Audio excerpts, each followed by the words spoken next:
A house, a marriage, and a legacy collide in a tale of love and conflict. Will one man's commitment to his son tear his new marriage apart, or will it bring them closer together? The house that binds us. I never imagined that a house could be the source of so much tension in my life. When I divorced my ex-wife, I thought we were both moving on, leaving behind the remnants of our marriage. We decided to keep our joint investment, a small 2-bedroomed house, and rent it out. After all, it wasn't just a building, it was a part of our shared history and our son's future. My ex managed the property and kept the profits, while I took a backseat, content with our arrangement.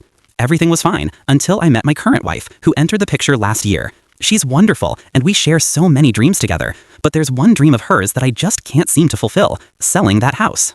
At first, she just hinted at it, her tone subtle, but it quickly escalated.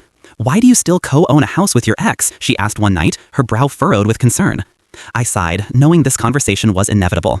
I explained that my ex and I had discussed keeping the house for our son, to pass it on to him when he was old enough. My wife didn't seem to understand. "Isn't it time to cut ties?" she pressed, her frustration bubbling under the surface. I felt the weight of the conversation pressing down on my chest.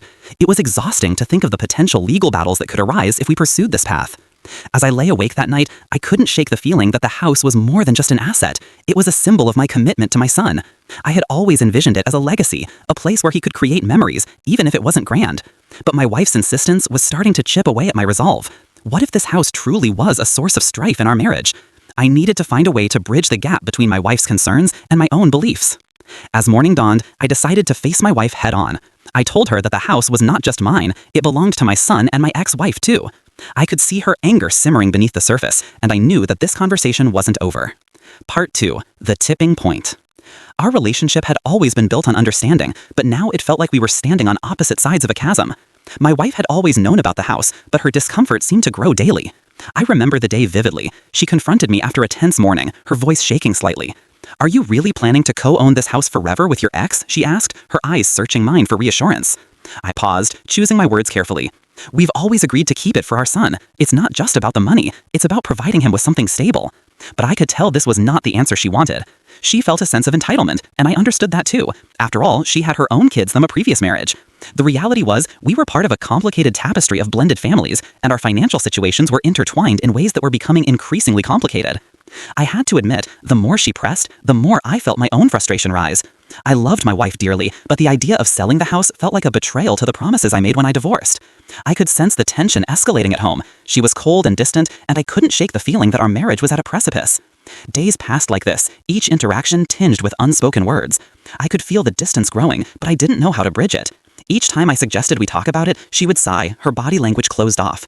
I tried to remind her of our shared goals, our dreams of a family, but the house loomed larger than life, an ever-present reminder of my past. Then came the moment that would change everything. I suggested a compromise. What if we allocated some of the profits from the rental to our retirement plans and the kids' college funds? I thought it was a reasonable suggestion, but she shot it down immediately, her anger boiling to the surface. "You just don't get it," she yelled, her frustration palpable. I felt my heart drop. This was not just about a house anymore. It was about trust, loyalty, and the very foundation of our relationship. Part 3. Seeking guidance. The argument was a wake-up call, and I knew I needed to take a step back and evaluate my options. I reached out to a financial advisor, hoping to gain clarity on how to manage this tricky situation. During our meeting, I explained the house's history and my intentions for it. The advisor nodded thoughtfully and suggested that I consider transferring a portion of the equity to my son each year under the annual gift tax exemption. This idea sparked hope in my heart. By gradually giving my son a stake in the house, I could ensure he would benefit from it when he turned 18. I imagined him standing in front of the house, a place filled with memories, ready to take on the world.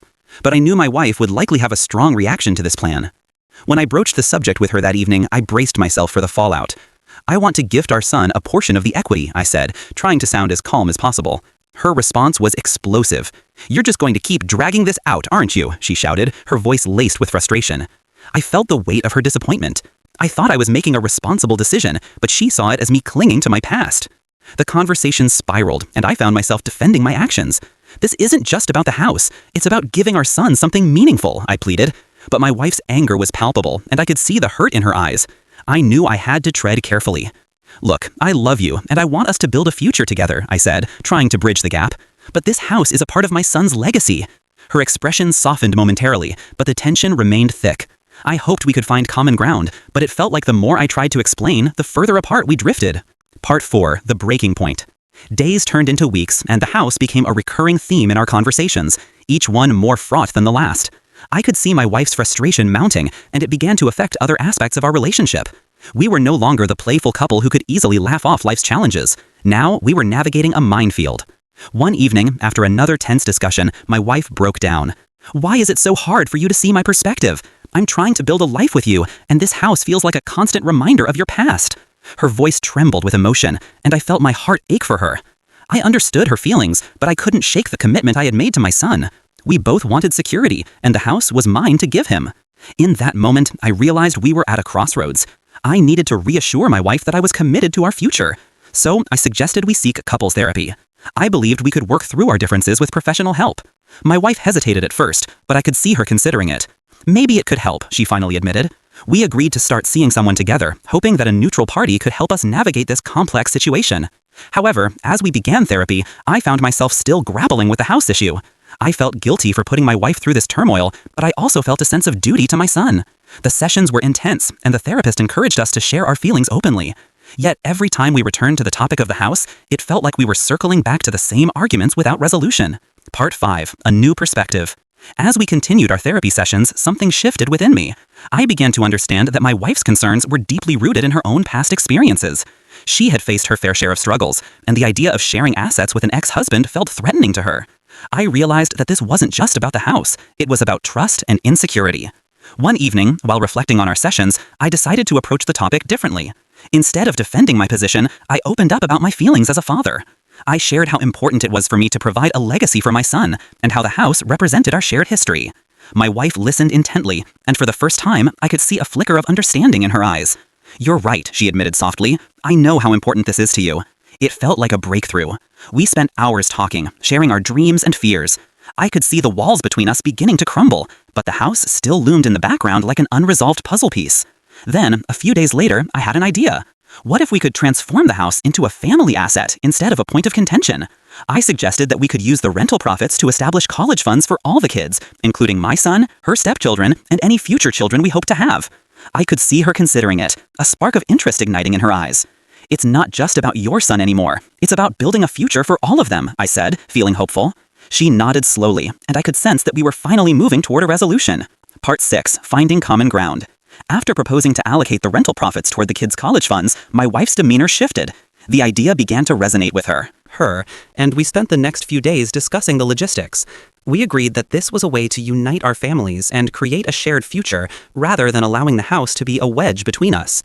As we worked together to create a plan, I felt a renewed sense of hope. We even reached out to my ex-wife to discuss the changes. Surprisingly, she was supportive of the idea, recognizing the importance of providing for our son and his future siblings.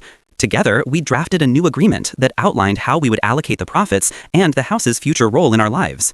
When we presented the plan to our therapist, she was genuinely impressed. "This is a wonderful step toward blending your families," she said, her approval evident. My wife and I exchanged glances, both relieved that we were finally on the same page. As the weeks went by, I watched my wife become more involved in discussions about the house, and we even started brainstorming ways to improve the property together. It felt good to collaborate on something that had once caused so much strife. The house was no longer just a reminder of my past, it was becoming a part of our shared future. The real breakthrough came when I caught my wife looking at houses online. "What do you think about investing in a family rental property in the future?" she asked, excitement dancing in her eyes. I couldn't believe it. We were finally moving toward a unified vision, one that included all of our children. In the end, we found a way to honor my commitment to my son while also building a life together.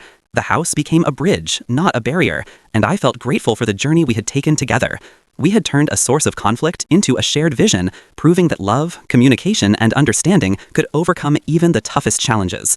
I learned that sometimes it takes a bit of turbulence to clarify what truly matters, and as we looked ahead to our shared future, I knew we were ready to embrace whatever came next, together.